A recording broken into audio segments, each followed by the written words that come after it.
sem precisar forçar, sem grande esforço. Eu acho que essas definições talvez nem sejam tão justas, mas também não dá para chamar de mentirosas. O Flamengo não correu nenhum risco, não passou por apuros, de uma forma geral, no confronto contra o São Paulo. Na verdade, na segunda partida contra o São Paulo, soube administrar sua vantagem e pilotar a partida até o final. Mas como é que se deu isso taticamente? Vamos falar disso já já? Então se inscreve no canal, já deixa o teu like que eu vou rodar a vinheta.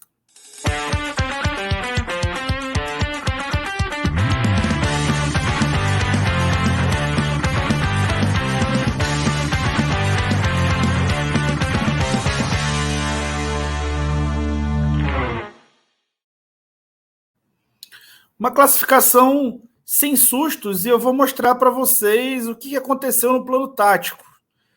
Bom, no início do jogo, o São Paulo pressionou bastante o Flamengo, pressionou na sua saída de bola e aconteceu essa situação que a gente antecipou no pré-jogo, né? O São Paulo subindo aqui com esses 5 homens e o Flamengo conseguia encaixar, né, algum passe mais longo, ele poderia levar perigo. Porém, o que estava acontecendo era o contrário, né? O São Paulo estava conseguindo sufocar ali o Flamengo, gerar associações com os seus pontas, né? Na verdade, com o Patrick, o Nestor e o Reinaldo. Só que dessa vez, diferente da outra partida, esses caras não estavam tendo superioridade numérica, eles estavam batendo em igualdade de homens ali no meio de campo, porque o São Paulo optou por ter Caleri e Luciano, né, diferente do primeiro jogo. E assim ele pesava mais a área, como eu mostrei para vocês no pré-jogo que aconteceria. Mas o Flamengo teve uma mudança marcante, né, que eu pedi no pré-jogo isso, inclusive. Ele manteve sempre alguém, né, do lado esquerdo do campo. O losango não dá para dizer que não aconteceu, mas o time em organização ofensiva, especialmente, né, antes de chegar aqui no terço final do campo, aqui na faixa próxima do gol adversário, quando chegava nessa faixa, sim, já bagunçava um pouco, e é normal isso no futebol.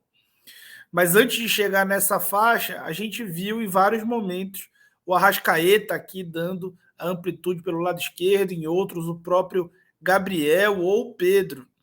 E no que isso facilita o jogo?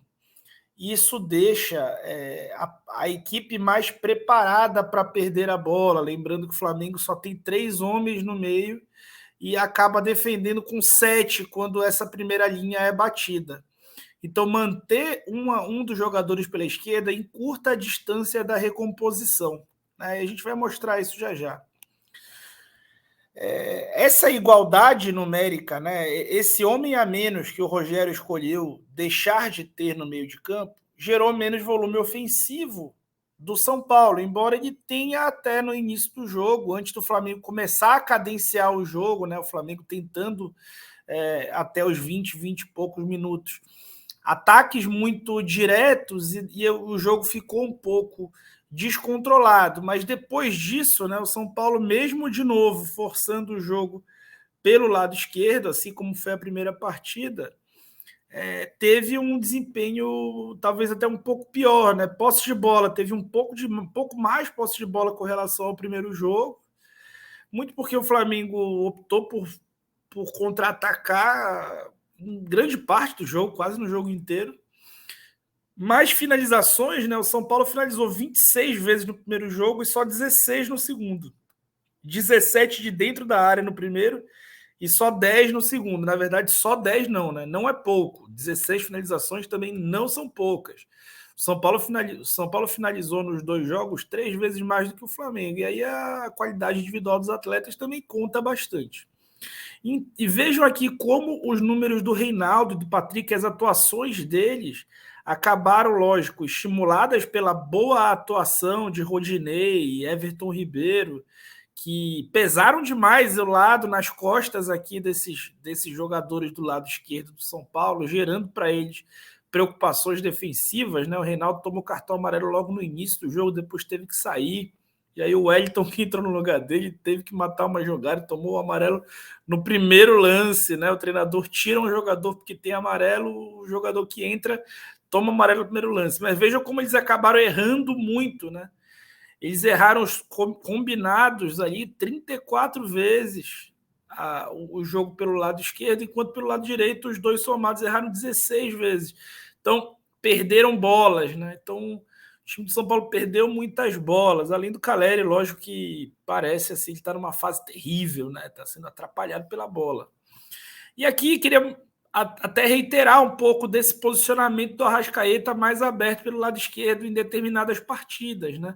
No jogo de volta contra o Corinthians na Libertadores, isso já havia acontecido. Lembrando que o Corinthians, no segundo tempo do jogo de ida, tinha encontrado o caminho do corredor lateral. Então, isso já identifica uma certa anamnese ali. O Dorival Júnior identificou aquela fragilidade de um jogo e corrigiu para o jogo seguinte.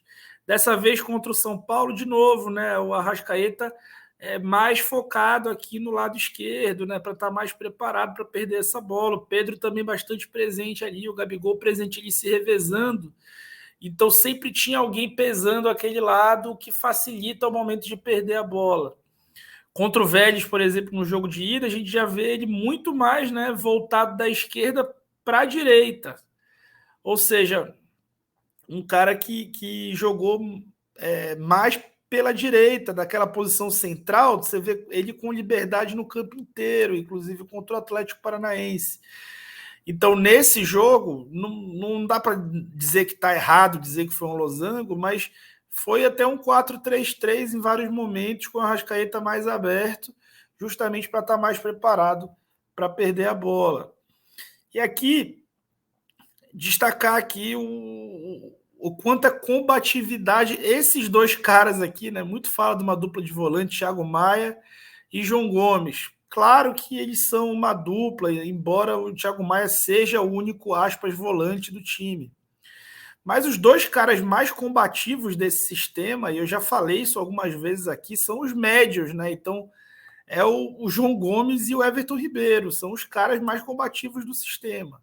E vejam como os números confirmam, né? O Everton Ribeiro foi o cara que mais duelou por baixo na partida, né? E venceu 5, mesmo número do João Gomes. Cometeu uma falta a mais, até o próprio Arrascaeta, com bastante duelos, aí, número parecido com o do Thiago Maia.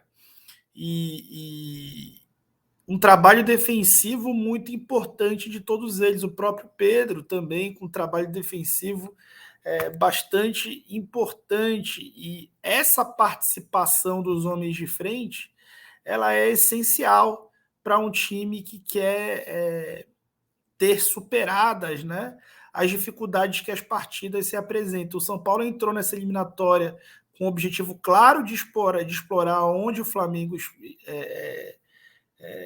concede espaços, conseguiu gerar perigos por ali, mas o Flamengo soube lidar bem com isso também. Pessoal, todo time do mundo concede espaços em algum setor. Como todo mundo entra com o mesmo número de jogadores em campo e a parte de tática, né, quase que uma geometria, onde você define o que você vai proteger mais e o que você vai expor mais, toda equipe de futebol entrega espaços, fornece espaços em algum canto. O que vai diferenciar times que se defendem bem de times que se defendem mal é como eles lidam com esse espaço que concede. E o Flamengo, nos últimos, acho que 20 e poucos jogos, sofreu só 10 gols. Um time desse não se defende mal. Ele sim concede espaço em um setor, em determinados momentos de jogos parece não conseguir lidar tão bem com isso. Porém, nesse jogo específico, após os 20 e poucos minutos, o Flamengo pouco sofreu. E muito se dá pela habilidade que teve ao lidar com esses espaços. O rubro-negro caminha a passos largos em busca de novas conquistas. Vamos ver se isso, o quão bom isso vai dar. mas a cara é uma cara excelente. A aparência é de que esse time está predestinado a vencer coisas grandes novamente. Vamos confirmar ou não no mês de outubro. Beleza, pessoal? Então se inscreve no canal, deixa o like e eu vou nessa.